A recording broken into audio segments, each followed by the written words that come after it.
दोस्तों, अगर आप लोग मुस्लिम इतिहास पर नजर डालेंगे तो आपको ये पता चलेगा कि मुस्लिम इतिहास में सबसे पहली लड़ी जाने वाली जंग का नाम जंग बदर था। ये जंग दरअसल मदीना के मुस्लिमों और मक्का के उन लोगों के बीच लड़ी गई थी कि जो मुसलमानों के सबसे पहले और सबसे बड़े दुश्मन हुआ करते थे। आपको बताते चलें कि ये जंग 624 ईस्वी में और अगर चांद की तारीख के हिसाब से देखा जाए तो 2 हिजरी में लड़ी गई थी। इस जंग में जहां एक तरफ मदीना के मुस्लिमों की फौज की तादाद सिर्फ और सिर्फ 313 थी, तो वहीं दूसरी तरफ मक्का से आने वाली फौज की तादाद 1000 से भी ऊपर थी। मगर उसके बावजूद भी इस जंग में मुसलमानों ने फतह हासिल की थी। सिर्फ फतह ही हासिल नहीं की थी बल्कि मक्का की फौज को वो जानी और माली नुकसान पहुंचाया था कि जिसका शायद मक्का के लोगों ने कभी गुमान भी नहीं किया था। और यकीनी तौर पर मुसलमान ऐसा करते भी क्यों ना, क्योंकि ये जंग तो उनके वजूद की जंग थी, यानी ये जंग उनके वजूद को मिटाने के लिए ही लड़ी गई थी। फिलहाल मुस्लिम इतिहास की इस पहली जंग की जीत का क्रेडिट जिन 2 लोगों को दिया जाता है वो दरअसल कोई और नहीं बल्कि हजरत अली शेर खुदा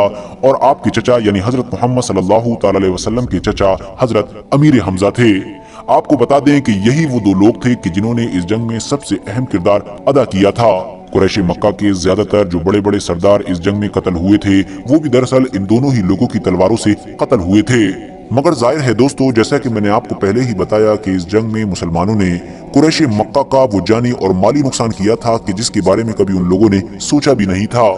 आपको जानकर हैरानी होगी कि जितने भी कुरैशी मक्का के बड़े बड़े सरदार हुआ करते थे कि जो अक्सर मुसलमानों के खिलाफ मीटिंग वगैरह किया करते थे और बड़े बड़े फैसले लिया करते थे कि आखिर अब क्या करना है, वो सारे के सारे लोग इस जंग में मारे गए थे। गिने चुने मक्का के कुछ वही सरदार जिंदा बच सके थे कि जिनमें से ज्यादातर लोग इस जंग में किसी वजह से शामिल ही नहीं हो पाए थे।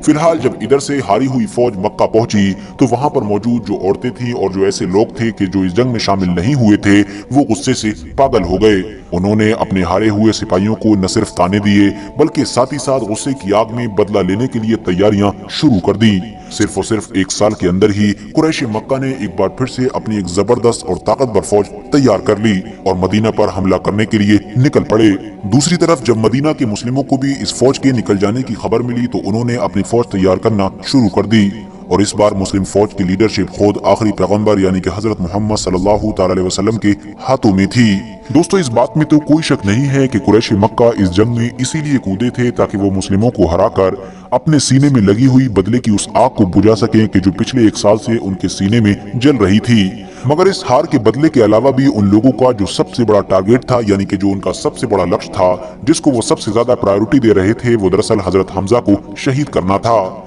यानी वो जंग जीतने से ज्यादा इस बात पर फोकस कर रहे थे कि हजरत हमजा को कैसे कत्ल किया जाए। उसकी वजह ये थी कि क्योंकि वो हजरत हमजा को ही अपने सबसे बड़े दुश्मन के तौर पर देख रहे थे, क्योंकि पिछले साल जो जंग हुई थी यानी कि जंग बदर, उसमें मैंने आपको पहले ही बताया कि सबसे ज्यादा बड़े बड़े सरदार जो कत्ल हुए थे मक्का के वो दरअसल हजरत अमीर हमजा की तलवार से ही कत्ल हुए थे। मक्का से अपनी फौज के साथ निकलने के बाद कुरैशी मक्का के बड़े बड़े सरदार इसी बात पर ही डिस्कशन करते आ रहे थे कि आखिर इस जंग में हजरत हमजा को कैसे कत्ल किया जाएगा। मक्का के ही एक सरदार के जिसका नाम जुबैर बिन मुताम था, उसने एक अपने हबशी गुलाम के जिसका नाम वहशी बिन हरब था उसको ये लालच दिया था कि अगर वो आखिरी पैगंबर यानी कि हजरत मोहम्मद सल्लल्लाहु तआला अलैहि वसल्लम के चचा हजरत हमजा बिन मुत्तलिब को कत्ल कर देगा यानी उनको शहीद कर देगा तो उसको इनाम के तौर पर आजाद कर दिया जाएगा। और जुबैर बिन मुतम ने अपने गुलाम को ये लालच इसलिए दिया था क्योंकि पिछली जंग यानी जंग बदर में हजरत हमजा ने उसके चचा को भी कत्ल किया था। इतना ही नहीं, इस हबशी गुलाम को इसके आका के अलावा मक्का के और भी बहुत सारे लोगों ने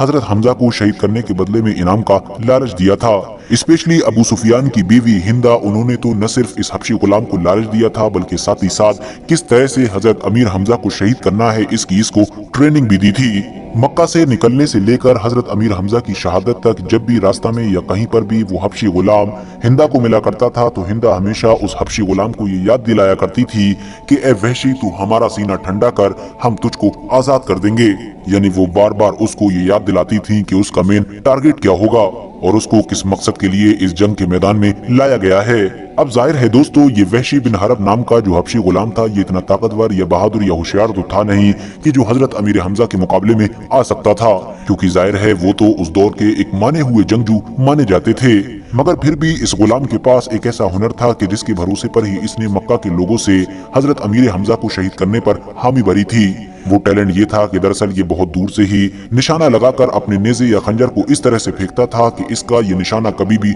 नहीं चूकता था। फिलहाल दोस्तों, जंग ओहद के नाम से मशहूर मुस्लिम इतिहास की ये दूसरी जंग शुरू हुई। इस जंग में जहां एक तरफ मुस्लिमों की तादाद 700 के करीब थी, तो वहीं दूसरी तरफ कुरैश मक्का की तादाद लगभग 3000 के करीब थी। जंग शुरू होने से पहले ही आखिरी पैगंबर यानी कि हजरत मोहम्मद सल्लल्लाहु अलैहि वसल्लम ने अपने 50 तीरंदाजों को एक पहाड़ी जबल रूमा पर खड़ा किया और उनको ये नसीहत की कि जंग का सिनेरियो चाहे जो भी बने, यानी हम हारें जीते या जो भी हो, तुम लोगों को यहाँ से नहीं हटना है, यहाँ पर खड़े ही रहना है। ये इसलिए किया गया था क्योंकि लोकेशन के एंगल से वहाँ पर यह खतरा था कि कभी भी जो दुश्मन फौजें हैं वो पीछे से आकर भी अटैक कर सकती हैं। फिलहाल बहुत जल्द ही ये जंग एक खूंखार जंग में बदल गई और जंग का पाला शुरू से ही मुसलमानों के कब्जे में आ गया। यानी इस जंग में शुरू से ही मुसलमान कुरैश मक्का पर हावी हो गए। नतीजा ये हुआ कि कुछ देर के बाद ही कुरैश मक्का की फौज के होश उड़ गए और उन्होंने पीठ दिखाकर भागना शुरू कर दिया। कुरैश मक्का जब ये जंग हार गया और मुस्लिम फौजियों ने जश्न मनाना शुरू किया, तो उस पहाड़ी पर जिन 50 तीरंदाजों को खड़ा किया गया था, उन्होंने जब देखा कि कुरैश मक्का की फौज तो पीठ दिखाकर भाग चुकी है और मुस्लिम फौजें जीत भी चुकी हैं और जश्न मना रही हैं, तो वो लोग भी वहां से हट गए और बीच मैदान में जाकर बाकी मुस्लिम सिपाहियों के साथ जश्न मनाने लगे। हालांकि अभी भी 2-4 तीरंदाज ऐसे थे कि जिन्होंने अपनी जगह नहीं छोड़ी और वो बिल्कुल टस से मस नहीं हुए। अब जाहिर है दोस्तों, ज्यादातर तीरंदाज तो वो जगह छोड़ चुके थे और होना भी वही था कि जिसका पहले से ही खतरा सता रहा था। थोड़ी ही देर के अंदर मक्का की फौज के अंदर मौजूद एक ऐसा सिपह सालार कि जिसको सबसे ज्यादा होशियार और काबिल माना जाता था, उसकी नजर इसके ऊपर पड़ गई और जाहिर है वो तो शायद पहले से ही इसी फिराक में लगा हुआ था। फिर क्या था, उसने अपने साथ कुछ घुड़सवार जंगजुओं को लिया और पीछे से जाकर डायरेक्ट अटैक कर दिया। यह अटैक इतना ज्यादा खतरनाक था कि मुसलमान इस अटैक को बर्दाश्त न कर सके। दूसरी तरफ मक्का की जो जमीनी फौज कुछ देर पहले तक पीठ दिखाकर भाग रही थी, उसने जब ये देखा तो वो भी फौरन वापस आ गई और उसमें एकदम से जान पड़ गई। ये जंग के जो शुरू से ही मुसलमानों के कब्जे में थी, काबू में थी और मुसलमान लगभग इसको 90% जीत ही चुके थे, अब इस जंग का पासा पूरी तरह से पलट चुका था। और दोस्तों, क्या आप लोग जानते हैं कि इस जंग का पूरा पासा पलट देने वाला मक्का की फौज में मौजूद ये बहादुर और होशियार जंगजू कौन था? तो मैं आप लोगों को बता दूं कि दरअसल ये कोई और नहीं बल्कि हजरत खालिद बिन वलीद थे कि जो उस वक्त तक ईमान नहीं लाए थे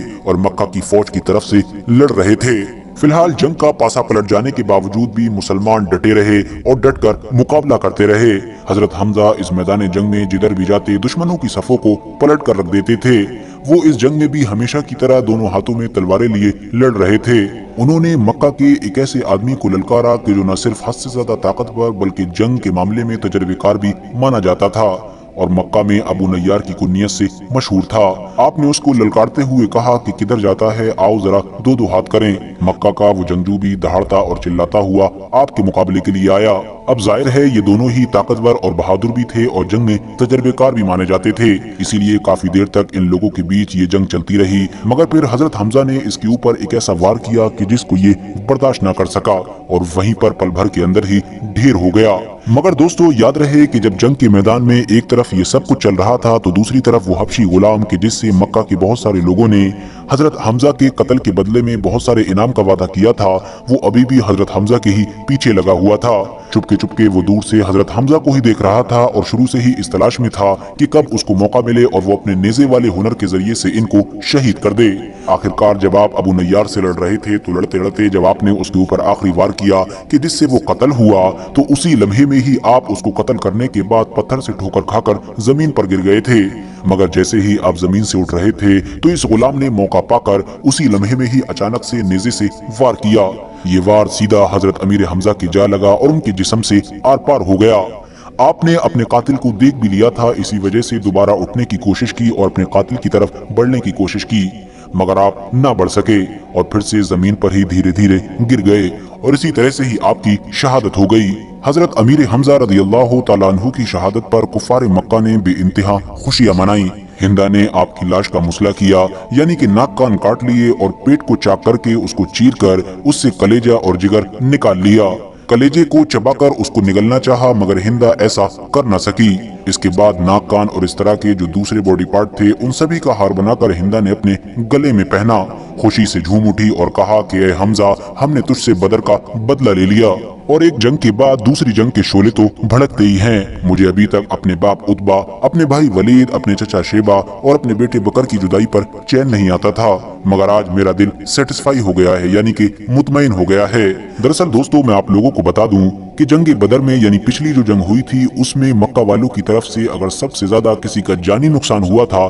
तो वो ये हिंदा ही थी, क्योंकि हिंदा का कोई एक अपना कत्ल नहीं हुआ था बल्कि बाप, चचा, भाई, बेटा सब कुछ कत्ल हो गया था। यही वजह थी कि ये हिंदा हजरत अमीर हमजा के कत्ल के बदले में उस हबशी गुलाम को बड़े से बड़ा इनाम देने के लिए तैयार थी। RH नेटवर्क के नॉलेजेबल फ्रेंड्स, जब नबी आखिरुज़्ज़मा हजरत मोहम्मद सल्लल्लाहु अलैहि वसल्लम की नजर हजरत अमीर हमजा की लाश पर पड़ी, यानी उन्होंने अपने प्यारे चचा हजरत अमीर हमजा की बॉडी को अलग अलग टुकड़ों में मैदान पर पड़ा हुआ देखा तो उनकी आंखों से आंसू निकल आए और गम की वजह से आपकी हालत ऐसी हो गई कि आपको देखने के बाद वहाँ मौजूद सभी सहाबा अपनी आंखों से आंसू न रोक सके और वहाँ मौजूद सभी लोग ज़ारो कतार रोने लगे। आपने अपने प्यारे चचा के शहीद जिस्म मुबारक की तरफ देखते हुए कहा कि अल्लाह की रहमतें आप पर नाजिल हों। आप रिश्तेदारों का ख्याल रखा करते थे और आप हर नेक काम में सबसे आगे रहा करते थे। अगर मुझे अपनी फूफी यानी हजरत सफिया का गम न होता तो मैं तुम्हारे जिस्म मुबारक यानी बॉडी के टुकड़ों को ऐसे ही मैदान में बिखरे रहने देता ताकि यहाँ पर आने वाले परिंदे और दरिंदे उनको खा जाएं और कयामत के दिन तुम उन्हीं के पेट से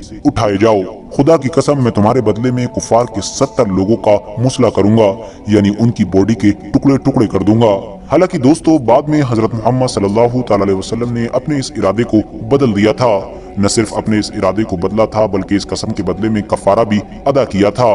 वो इसलिए क्योंकि आपने जैसे ही ये इरादा किया था फौरन अल्लाह की तरफ से वही नाजिल हो गई थी, जिसके बाद न सिर्फ हजरत मोहम्मद सल्लल्लाहु अलैहि वसल्लम ने ही अपना फैसला बदला था बल्कि मुसलमानों को भी ये हुक्म दिया था कि लाश का मुसला नहीं किया जाएगा, क्योंकि किसी भी बॉडी का मुसला करना किसी भी सूरत में जायज नहीं है। इवन इंसान तो इंसान बल्कि किसी पागल कुत्ते का भी मुसला नहीं किया जा सकता है। हालांकि दोस्तों, इस बात में कोई शक नहीं है कि हजरत अमीर हमजा रदियल्लाहु ताला अन्हु की शहादत पर पैगम्बर हजरत मोहम्मद सल्लल्लाहु अलैहि वसल्लम को हद से ज्यादा गम हुआ था,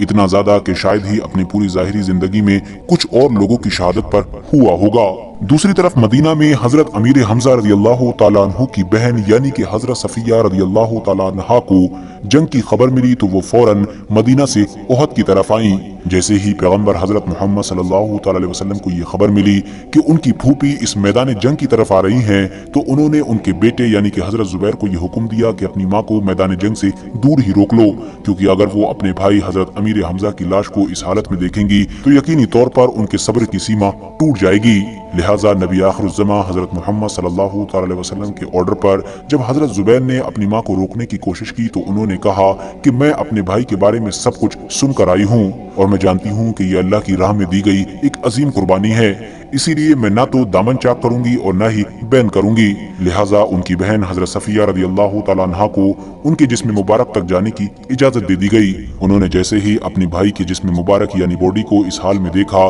तो सब्र का दामन टूट गया और आंखों से आंसुओं का सैलाब जारी हो गया, मगर जबान से सिवाय इन्ना लिल्लाहि व इन्ना इलैहि राजिऊन के अलावा कुछ न निकला। हजरत सफिया रदियल्लाहु ताला अन्हा ने मदीना की तरफ वापस जाते हुए अपने बेटे जुबैर को 2 चादरें दी और ये हुक्म दिया कि अपने मामू को इन्हीं में ही दफना देना। मगर बाद में उनके बेटे ने एक और ऐसे अंसारी सहाबी को देखा कि जो शहीद हो चुके थे और उनकी बॉडी पर बहुत मामूली से कपड़े मौजूद थे, इसीलिए उन्होंने ये फैसला किया कि एक कपड़े में मैं अपने मामू को दफना दूंगा जबकि दूसरे में इनको दफना दूंगा। फिलहाल हजरत अमीर हमजा रदियल्लाहु ताला अन्हु की बॉडी के सारे पार्ट्स एक जगह पर जमा किए गए, यानी जिस्म मुबारक के सारे टुकड़ों को इकट्ठा किया गया, उनको कफन पहनाया गया और उसके बाद जनाजा पढ़ाया गया। हजरत अमीर हमजा रदियल्लाहु ताला अन्हु के जनाजे से रिलेटेड भी 2 रिवायतें मिलती हैं। एक के मुताबिक जंग ओहद में शहीद होने वाले सारे ही शुहदा का जनाजा एक साथ पढ़ा दिया गया था, जबकि दूसरी रिवायत के मुताबिक हजरत मोहम्मद सल्लल्लाहु अलैहि वसल्लम ने सबसे पहले अपने चचा का जनाजा पढ़ाया था और उसके बाद बारी बारी से बाकी सभी शहीदों को लाया जाता और हजरत अमीर हमजा रदियल्लाहु ताला अन्हु के जिस्म मुबारक के आगे रखकर उनका जनाजा पढ़ाया जाता था और इस तरह से हजरत अमीर हमजा रदियल्लाहु ताला अन्हु का जनाजा 70 बार पढ़ा गया था। बात करें अगर कब्र के बारे में तो मैं आप लोगों को बता दूं कि हजरत अमीर हमजा की कब्र मैदान ओहद में ही मौजूद है। आज भी जो लोग हज या उम्रे के इरादे से जाते हैं वो मैदान ओहद में मौजूद बाकी सभी शहीदों की कब्रों के साथ साथ हजरत अमीर हमजा रदियल्लाहु ताला अन्हु की कब्र की भी जियारत करते हैं। फिलहाल दोस्तों आज की अपनी वीडियो को हम यहीं पर खत्म करते हैं। वीडियो पसंद आने पर न सिर्फ वीडियो को लाइक करें बल्कि अपने फ्रेंड्स के साथ भी जरूर शेयर करें और इसी तरह की नॉलेजेबल और हिस्टोरिकल वीडियोस हमेशा देखने के लिए हमारे इस चैनल को सब्सक्राइब करके साथ ही में बेल आइकन को भी प्रेस कर दें।